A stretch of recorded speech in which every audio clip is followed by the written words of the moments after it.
मोरे तुम जाई काकुनी को जाई हां हो मो नातुनी हो हेले कि ना हला मो नातुनी तो हला घरे ए खियालो ये गोदी पारो अंत लइरु आई जी बोली आले ना नहीं कोन पहिले जानत की हमको असन फुलिया है दिती किलो में हरियाणा बाई किला गाई मांस खाई के पीछे पीछे करू तू किलो तो मोडे अच्छे से क्लीन होते तो मैं करू तेबा किलो बड़ पाछे दारियानी चुरनी है ए जियो ओला चांगालोनी अनुप्रास आरंभ कला पुनी को पपाउजी एठे करता लाग जे एठे के बोले सुनी दबो चांगालोनी का अनुप्रास देखे कोला तो पीहे पानी को दे तू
लू मो भाग पड़ी जेणी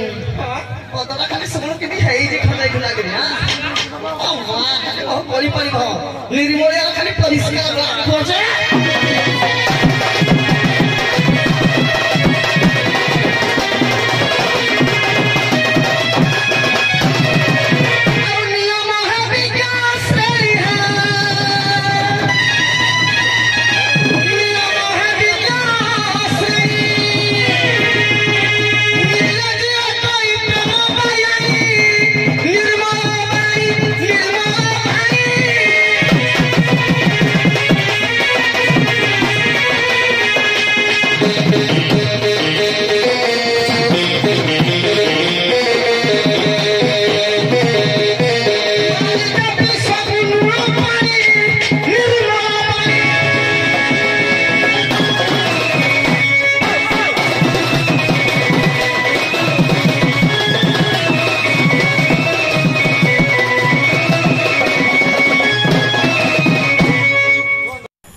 प्रसाद स्टूडियो